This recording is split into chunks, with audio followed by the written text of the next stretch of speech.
आज Doubtnut app download करें। Doubtnut पर अपने सभी गणित, रसायन विज्ञान, भौतिक विज्ञान और जीव विज्ञान के डाउट्स का करो सफाया। बस प्रश्न की फोटो खींचो, एक ही प्रश्न को क्रॉप करो और तुरंत वीडियो सोल्यूशन पाओ। अभी डाउनलोड करें। इस प्रश्न में दिया है कोई साइकिल सवार किसी वृत्तीय पार्क के केंद्र O से चलना शुरू करता है तथा पार्क के किनारे P पर पहुंचता है। पुनः वह पार्क के परिधि के अनुदिश साइकिल चलाता हुआ OQ के रास्ते केंद्र O से वापस आ जाता है। पार्क की त्रिज्या 1 किलोमीटर है। यदि पूरे चक्कर में 10 मिनट लगते हों तो साइकिल सवार का औसत वेग बताना है। हमें क्या बताना है? साइकिल सवार का औसत वेग। अब जैसा कि क्वेश्चन में दिया जा रहा है, हमारे पास कोई एक वृत्तीय पार्क है जो यहाँ से हमें इस डायग्राम में दिख रहा है। अब क्वेश्चन में कहा जा रहा है कि कोई साइकिल सवार केंद्र O से चलना प्रारंभ करता है। ठीक, O से चलना प्रारंभ करता है तथा पार्क के किनारे P पर पहुंचता है। O से चलता हुआ इस तरह से इस दिशा में चलता हुआ हमारा जो साइकिल सवार है बिंदु P पर पहुंचता है। ठीक, पुनः वह इस जो अब वृत्तीय जो हमारे पास पार्क है उस पर चलना स्टार्ट करता है। इस बिंदु P पर पहुंचने के बाद में क्वेश्चन में लिखा है पार्क के परिधि के अनुदिश OQ तक जाता है। ठीक, उसकी दिशा हमें इस डायग्राम में साफ दिख रहा है। पहले जो साइकिल सवार था बिंदु O से चलना प्रारंभ किया, P तक जाता है, ठीक, त्रिज्या के अनुदिश। उसके बाद वो वृत्त के परिधि पे चलना स्टार्ट करता है और Q तक जाता है। फिर Q से वापस वो बिंदु O पर आ जाता है इस त्रिज्या के अनुदिश चलते हुए। ठीक, OQ के रास्ते क्वेश्चन में लिखा है। केंद्र O पर वापस आ जाता है और पार्क की जो त्रिज्या है, त्रिज्या क्या हो जाएगा? इस वृत्तीय पथ की त्रिज्या R बराबर क्वेश्चन में हमें गिवन है 1 किलोमीटर। यदि पूरे चक्कर में 10 मिनट लगते हों तो साइकिल सवार का औसत वेग हमें बताना है। तो औसत वेग का अगर हम सूत्र देखें, औसत वेग बराबर क्या होता है? कुल विस्थापन बटे कुल समय। ये हमारा औसत वेग का सूत्र होता है।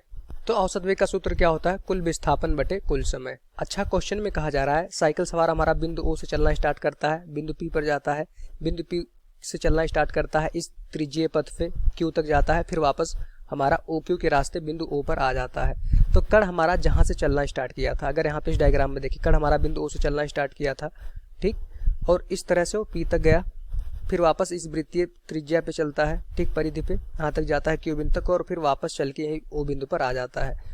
तो विस्थापन क्या होता है हमारा? अगर विस्थापन देखें, ये सदिश राशि होती है। विस्थापन बराबर होता है अंतिम स्थिति माइनस प्रारंभिक स्थिति के बीच की दूरी। ठीक, हम मान लेते हैं कोई एक एग्जाम्पल के तौर पे कण हमारा कोई यहाँ से चलना स्टार्ट करता, अभी यहाँ जाके पहुँच गया, तो इसका विस्थापन क्या हो जाता? मान लेते बिंदु A से चलना स्टार्ट करता, बिंदु B पर पहुँच जाता, तो विस्थापन क्या हो जाता? अंतिम स्थिति और प्रारंभिक स्थिति के बीच की दूरी। ठीक, ये हमारा कण का विस्थापन हो जाता। लेकिन यहाँ पे देखेंगे कण हमारा बिंदु O से चलना स्टार्ट किया था और वापस पूरा इस वृत्तीय परिधि पे जाने के बाद में वापस बिंदु O पर आ जाता है, तो कण का विस्थापन हम देखेंगे शून्य हो जाएगा। क्योंकि जो विस्थापन का सूत्र होता है, विस्थापन क्या है हमारे पास? सदिश राशि है। क्या होता है? अंतिम स्थिति माइनस प्रारंभिक स्थिति के बीच की दूरी हमारा विस्थापन होता है। तो यहाँ पे देखेंगे अंतिम स्थिति और प्रारंभिक स्थिति एक ही हो गया, क्योंकि कण जहाँ से चलना स्टार्ट किया था वहीं पे आके रुक गया, तो अंतिम और प्रारंभिक स्थिति एक बिंदु हो गया, मतलब उनकी वैल्यू क्या हो गई? शून्य हो गई। जो ये दूरी आती है ये हमारा विस्थापन होता है। तो अगर यहाँ से देखें कण अगर हमारा बिंदु A से चलना स्टार्ट करता, फिर वापस ऐसे से चल के बिंदु A पर आ जाता, तो विस्थापन क्या हो जाता? हमारे पास शून्य हो जाता। तो यहाँ पे कण का विस्थापन हमारे पास हो जाएगा शून्य। और कुल समय बिंदु O से P तक जाने में, P से Q तक जाने में और Q से वापस बिंदु O तक आने में कण द्वारा लगा समय क्या था? 10 मिनट दिया था। क्वेश्चन में दिया है यदि पूरे चक्कर में कण 10 मिनट लगाता है, पूरा एक चक्कर O से P, P से Q और फिर Q से O तक आने में उसको कितना मिनट लगता था? 10 मिनट। तो कुल समय हो जाएगा हमारे पास 10 मिनट। तो औसत वेग यहाँ से देखेंगे तो हमारा हो जाएगा शून्य। ठीक, ये हमारा इस क्वेश्चन का आंसर हो जाएगा। शून्य क्यों हो जाएगा? क्योंकि कण का जो विस्थापन है वो हमारा शून्य हो गया। ठीक, विस्थापन क्या होता है? अंतिम स्थिति और प्रारंभिक स्थिति के बीच की दूरी।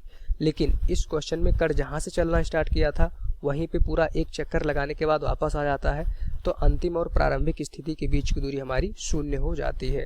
तो इस वजह से कुल विस्थापन हमारा शून्य हो गया, तो औसत वेग भी हमारा शून्य हो जाएगा।